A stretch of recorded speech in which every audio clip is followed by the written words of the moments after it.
வந்து இன்னைக்கு wealth creation இது வந்து ஏன் படிக்கணும், இதோட இம்பார்ட்டன்ஸ் என்னது, இது வரைக்கும் நம்ம வந்து வெல்த் கிரியேஷனை எப்படிலாம் பார்த்துட்டு இருந்திருக்கோம். இப்போ எம்எம்ஜிக்கு அப்புறம் வந்து நம்ம யாரெல்லாம் வெல்த் கிரியேஷன் பத்தி ஒரு சீரியஸா எடுத்து அதை நோக்கி நம்ம போக ஆரம்பிச்சிட்டோம், அதுல ஒர்க் பண்ணிட்டு இருக்கோம். இன்னைக்கு வந்து காந்தி படம் பார்த்தேன்.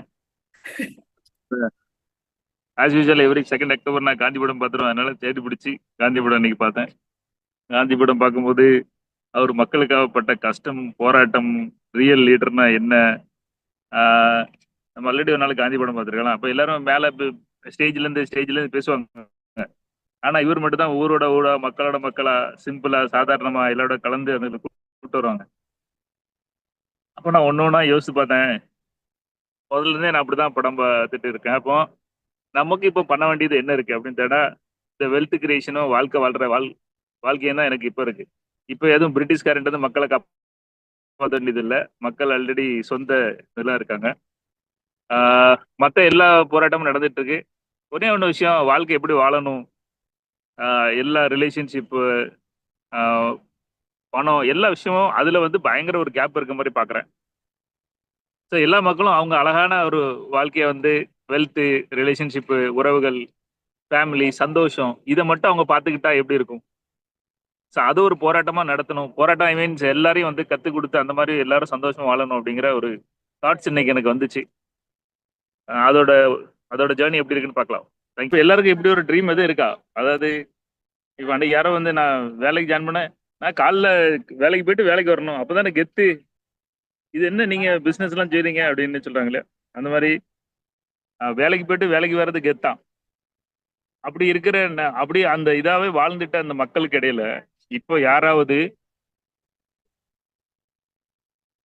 என்ன மாதிரி ஒரு வாழ்க்கை வாழணும்? வேலைக்கு போறது, பணம் சம்பாதிக்கிறது மேட்டரே கிடையாது. அக்கௌண்ட்ல அவ்வளவு பணம் இருக்கு, எவ்வளவு நாளும் பணம் மாசம் மாசம் வந்துகிட்டே இருக்கு. அப்படி ஒரு பணம் வந்துட்டே இருந்துச்சுன்னா நீங்க என்ன வேலை பண்ணுவீங்க? எப்படி ஒரு வாழ்க்கை வாழணும்னு நினைக்கிறீங்க? அக்கௌண்ட்ல பணம் வந்துகிட்டே இருக்கு, பணத்துக்கு ஒரு மேட்டரே கிடையாது. நீங்க டீம் எல்லாம் டெவலப் பண்ணி டவுன்லைன் எல்லாம் கூட்டு வந்து அதுக்கப்புறம் பணம் கொண்டு வந்து அப்புறம் தான் உங்க வாழ்க்கை நடத்தின இல்லை. அக்கௌண்ட்ல பணம் நிறைய கிடக்கு, பணம் வந்துகிட்டே இருக்கு. அப்படி இருந்தா உங்க ஐடியல் வாழ்க்கை என்னவா இருக்கும்? யாராவது நினைச்சு கூட பார்த்துருக்கீங்களா? வேலை பார்த்தா விளையாடல இருந்தாங்க, நாங்களும் வேலை பார்த்துட்டே இருக்கோம், காலம் ஃபுல்லா வேலை பார்த்துட்டு தான் இருப்போம். திடீர்னு வேலையே இல்லை, சும்மா இருக்குன்னா என்ன செய்ய முடியும்? ஊர் உலகம் என்ன சொல்லும்? சம்பாதிக்கான கிக்கு அதெல்லாம் கரெக்டாக தான் பண்ணிட்டு இருக்கீங்களா? பணம் சம்பாதிக்கிறதுலையும் கிக் இருக்கணும், ஹெல்த்தை சரி பண்ணதுலையும் கிக் இருக்கணும். நீங்க இப்போ பணம் சம்பாதிக்கிற ஸ்டைலு, இப்போ எந்தெந்த வகையில உங்களுக்கு பணம் வருதோ அதுல உங்களுக்கு கிக் இருக்கா? ரொம்ப பிடிச்ச விஷயத்துல பணம் சம்பாதிச்சிருங்க. ஏஷன்ல எல்லாரும் வெல்த் கிரியேஷன் எப்படியாவது பணம் சம்பாதிச்சிரு, ஒரு ஆட்டையை போட்டு வச்சிடலாம், ஒரு 2 வருஷம் வெளிநாட்டு போயிட்டா பணம் சம்பாதிச்சிடலாம், ஒரு ஒரு ஒரு தொழில் போட்டா அவங்க பணம் சம்பாதிச்சிடலாம், இந்த இப்போ இதான் சீசனு அப்படின்னு எல்லாரும் வந்து ஒவ்வொரு ஒரு பிசினஸ் வந்து பணம் சம்பாதிக்கிறதுக்காக போடுவாங்க. அது பணம் சம்பாதிக்காத போடக்கூடாது. நீங்க என்ன செய்றீங்களோ அது உங்களுக்கு பிடிச்சிருக்கணும். போற வழி சம்பாத்தியத்துல போற வழி சந்தோஷமா இருக்கணும், அதுல ஒரு கிக் இருக்கணும், அது பணமா மாறணும். இது அவுட் ஆஃப் தி வே நான் இன்னொரு கேள்வி கேட்கறேன். நம்ம அட்லீஸ்ட் பணத்தை பத்தி பேசுறதுனால ஹெல்த்தை பத்தி எல்லாருக்கும் ஒரு கிக் இருக்கணும். காலைல எந்திரிச்சு நீங்க ஹெல்த்துக்கு எது பண்றீங்களோ அது உங்களுக்கு வருத்தமா இருக்கக்கூடாது. ஹெல்த்துக்காக நீங்க என்ன பண்ணீங்களோ வருத்தம் இருக்கக்கூடாது. அப்படி யாரெல்லாம் பண்ணிட்டு இருக்கா? சே, ஜிம் வேற போகணும்ப்பா, எக்ஸசைஸ் பண்ணும், வாக்கிங் பண்ணும், அது செய்யணும், பாவக்காய் ஜூஸ்.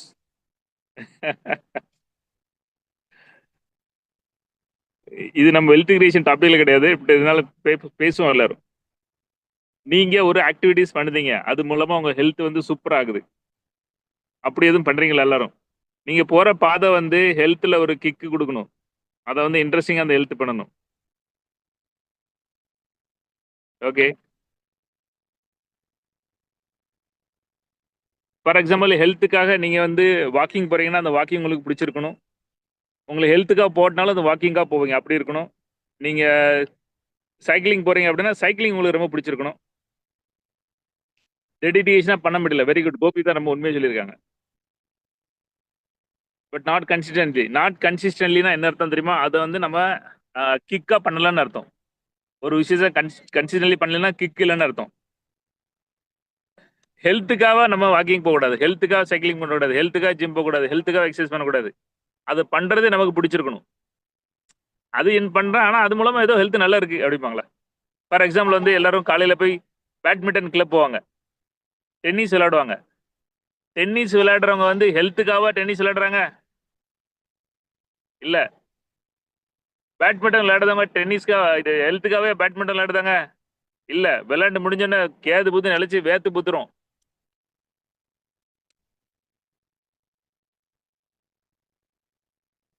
எல்லாமே உங்களோட எல்லாமே ஹெல்த்துக்காக என்னெல்லாம் பண்றீங்களோ எல்லாத்துலயும் ஒரு கிக் இருக்கணும். Not only for myself, making others too. Very good ஹிரோனி. ஸோ அதுல ஒரு மோட்டிவேஷன். நான் எதுக்கு பண்றேன்னா மற்றவங்களும் பண்ணுவாங்க அதுக்காக. அது ஒரு நல்ல விஷயம். இப்படி எல்லாமே நீங்க பண்ணணும். பண்றது எல்லாமே அடுத்தவங்களுக்காக. அதாவது என்ன சொல்லுவாங்கன்னா, நீ எதுக்காக பண்றீங்களோ அதுக்காக பண்ணக்கூடாது. இப்போ நீங்க ஏதோ பண்றீங்களா, நல்லா புரிஞ்சுக்காங்க. இது இன்னைக்கு இந்த பாயிண்ட் உங்களுக்கு புரிஞ்சிட்டோம், அன்னைக்கு வாழ்க்கை இனிச்சிரும். உங்களை யாரும் கஷ்டப்படுத்தி பண்ண வேண்டிய தேவை இருக்காது. அவ்வளோ அழகா பண்ணலாம். ஃபார் எக்ஸாம்பிள் ஹெல்த்துக்காக எது பண்ணுறீங்கன்னா அது ஹெல்த்துக்காக பண்ணக்கூடாது. நீங்க வேற ஏதோ பண்ணுறீங்க, அது உங்களுக்கு ஹெல்த்தாக மாறிடும். நான் 3 நாள் எக்ஸசைஸே பண்ண முடியல, எங்கேயும் வெளியே போக முடியலன்னா சைக்கிள் எடுத்து நேராக ஒரு 30 கிலோமீட்டர் போயிடுவேன். 15 கிலோமீட்டர் இருந்துச்சு, 15 கிலோமீட்டர் எல்லாம் எல்லாம் டங்கு வர அந்து போயிடும். அப்பா இனி ஒரு 2 நாளைக்கு எக்ஸசைஸ் பண்ண பிரச்சனை இல்லை. அதே இது வீட்டில் எக்ஸசைஸ் பண்ணலாம், ஜம்ப் பண்ணலாம், ட்ரேட்மில் பண்ணலாம். எனக்கு அது பிடிக்கல. ஆனால் அந்த காட்டுக்குள்ள அப்படி போகிறது, கிரீனரிஸ் பார்த்துட்டு போகிறது, அது எனக்கு பிடிச்சிருக்கும். புரியுதா நான் சொல்லு? ஒரு கல்லுல 2 மாங்காய். எக்ஸசைஸ் ஆயிட்டு, ஆனால் எக்ஸசைஸ் முக்கியம் இல்லை. அது கூட நான் சைடில் நான் என்ன பண்ணுறேன் அதுதான் என்னை மாற்றணும். நீங்கள் பணம் பண்ணுறது முக்கியம் இல்லை. பணம் பண்ணுறதுக்கு என்ன பண்ணுறீங்களோ அது ரொம்ப முக்கியம். வெல்த் கிரியேஷனில் பணம் பண்ணுறது முக்கியம் இல்லை. பணம் பண்ணுறதுக்கு நீங்கள் என்ன பண்ணுறீங்களோ அது முக்கியம். ஹெல்த்தை நல்லா வச்சிருக்கிறது முக்கியம் இல்லை. ஹெல்த்தை வச்சுக்கிறதுக்கு நீங்கள் என்ன பண்ணுதீங்க அது வந்து நீங்கள் பிடிச்சாலும் பிடிக்கனாலும் பண்ணணும். நீங்கள் பணம் பண்ணுற வேலையை உங்களுக்கு பிடிச்சிருக்கோ பிடிக்கலையோ நீங்கள் பண்ணிகிட்டே இருக்கணும். அதை ஒரு ஆக்டிவிட்டிஸ் வைக்கும்போது உங்களுக்கு அவ்வளோதான், வாழ்க்கை சூப்பராயிரும். ஏன்னா நீங்கள் என்ஜாய் பண்ணுவீங்க. கமல் சொன்ன மாதிரி சாக்லேட் திங்கிறதுக்கு பணமா நல்லா இருக்க, சாக்லேட் திங்க கொடுத்து பணம் தராங்களே அப்படின்னு. ஸோ நீங்கள் பிடிச்ச வேலையும் பார்த்துக்கிட்டு உங்களுக்கு பணம் கொடுத்தா எப்படி இருக்கும்? நீங்கள் பிடிச்ச வேலையை பிடிச்ச விஷயத்த செய்றீங்க, அது கூட உங்களுக்கு உங்கள் ஹெல்த்து நல்லா இருக்கு, ரிலேஷன்ஷிப் நல்லா இருக்கு. அதான் பாயிண்ட். விஷயம் சொல்கிறேன், நம்ம ஊரில் எந்த விவசாயியாவது நான் 20 நாள் ஆனுவல் லீவில் போகிறேன். எங்கள் வீட்டில் I am having my annual leave for 20 days. So please take care of my வயல் அண்ட் வயக்காடு, மாடு, ஆடு, கோழி. I will be returning to my office on 20th of this December அப்படின்னு எந்த விவசாயியாவது யாருக்காவது லெட்டர் கொடுத்துட்டு போவாங்களா? அவங்க அப்படியே அந்த விவசாயம் விட்டு போனாலும் அவங்க உயிரெல்லாம் அங்கே தான் இருக்கும். ஐயோ தண்ணி பாய்ச்சானே இல்லையே தெரியலையே, ஆட்டுக்கு தண்ணி வச்சானே இல்லையே தெரியல, மாட்டை பார்த்துட்டானே இல்லையே தெரியலையே, அந்த அந்த கொல்லையில் யாரும் மாடை விட்டு மேய்ச்சனே தெரியல, அவன் உயிரெல்லாம் அங்கே தான் இருக்கும். எப்படி இருக்கு? நம்ம அப்படி ஒரு பிஸ்னஸ் பண்ணா, நம்ம அப்படி ஒரு இன்கம் பண்ணா எப்படி இருக்கும்? அதான் பாயிண்ட். நம்ம உயிரெல்லாம் நம்ம செய்கிற வேலையில் இருக்கணும். அழகான பாயிண்ட் அறிவுகள் ஞாபகப்படுத்துனாங்க. விவசாயிக்கு எப்படி அவங்க விவசாயம் பண்ணுறது, அதில் பண்ணி ஒன்றும் போயில எல்லாம் நட்டமாயிட்டு அது வேற கதை. ஆனால் அவங்க திரும்ப அதான் பண்ணுவாங்க. அவங்களுக்கு அது ரொம்ப பிடிக்கும் விவசாயம். மாறணும் எம்எம்ஜியில் இந்த மாதிரி பல செஷன், பல விஷயங்கள் எங்கேயாவது ஒரு துணுக்கு என்னைக்கோ நம்ம பேசினது அறிவியல் எவ்வளோ கரெக்டாக ஞாபகம் சொல்கிறாங்க பாருங்க. நம்ம செய்கிற வேலையும் அந்த ஒருத்தனை அனுபவிச்சு நம்ம செஞ்சுட்டோன்னா அதுக்கப்புறம் என்னைக்காவது நம்ம பேக் அடிப்போமா? ஏதாவது நம்ம நடக்காமல் இருப்போமா? பண்ணிகிட்டே இருப்போம், செஞ்சுட்டே இருப்போம். அவ்வளோ பைத்தியம் பிடிக்கும் நம்ம செய்கிற வேலையில். நம்ம டிஸ்கஸ் பண்ணோம், நம்ம என்ன செய்கிறோமோ அதுக்கு நமக்கு பேஷன் இருக்கணும், நமக்கு ரொம்ப வெறி இருக்கணும், அதை ரொம்ப இன்ட்ரெஸ்டிங்காக செய்யணும். அது நமக்கு தெரியவே கூடாது. அது ஃபர்ஸ்ட் பாயிண்ட் படித்தோம். 2வது பாயிண்ட் என்ன படித்தோம்? ஒவ்வொருத்தரும் கமெண்ட் பண்ணுங்க. நீங்கள் செய்கிற வேலையும் ஒவ்வொருத்தரும் சொல்லுங்கள். நீங்கள் செய்கிற வேலைகள், நீங்கள் பண்ணுற பிஸ்னஸ்ஸு, உங்களை சுற்றி இருக்க சொந்தங்களோ பந்தங்களோ அல்லது என்னதோ அவங்க என்ன கொடுத்தாங்களோ அதை விட நான் அவங்களுக்கு பல மடங்கு கொடுக்குறேன். அவங்க எனக்கு என்ன கொடுக்காங்கன்னு முக்கியம் இல்லை, நான் உங்களுக்கு என்ன கொடுக்கன்னு தான் முக்கியம். இப்படி எத்தனை பேர் இருக்காங்க? எல்லாத்துக்கும் எஸ் போட போறீங்களா? எஸ் போடுங்க பாப்பா எல்லாரும். எனக்கு கொடுத்த வேலையை விட நான் நிறைய வேலையை கொடுக்கேன் அப்படின்னு எல்லாரும் சொல்லுங்க. அதை விட நான் நிறைய செய்கிறேன், எனக்கு கிடைச்சதை விட நிறைய பார்க்குறேன், நான் வேலை செய்கிற இடத்த விட செமையாக பண்ணி கொடுக்கேன். ஏபி மலை தச்சு கொடுக்காங்க, அவ பார்த்தோன்னே அப்பா இதை விட இவர்கிட்ட தைக்கிறதுலாம் வேற லெவல் அப்படின்னு சொல்லிட்டு அந்த சந்தோஷம் அதுல திரும்ப திரும்ப வர்றது அவங்களுக்கு, அந்த மாதிரி விஷயங்கள். என்ன மலை அப்படிதானே? கண்டிப்பா கண்டிப்பா நம்ம செய்யற வேலையை வந்து செமையா செஞ்சோம்னா மக்கள் தேடி வருவாங்க. தேடி வருவாங்க. இன்னைக்கு ஒரு பிரான்ச் 4 பிரான்ச் 5 பிரான்ச் எல்லாம் போறதுக்கு காரணம் என்ன? நமக்கு மக்கள் என்ன கொடுக்காங்க அதோ பல மடங்கு அவங்களுக்கு வேல்யூ கொடுங்க. ஒண்ணு இல்லையா, நீங்க சும்மா கொண்டு போங்க, ஒன்றும் பிரச்சனை இல்லை. ஓகே, வெரி குட், தேங்க்யூ மலை, கண்டினியூ பண்ணுங்க. ஓகே, இந்த கேள்வி நம்ம கேட்கணும். எல்லாரும் நினைச்சு வந்திருப்பாங்க வெல்த் கிரியேஷன் தானே, பணம் எப்படி சம்பாதிக்கணும்னு சொல்லி கொடுத்துட்டு போக வேண்டியது தானே, இது என்ன கண்ட குப்பையெல்லாம் பேசிட்டு இருக்காருன்னு சொல்ல எல்லாரும்.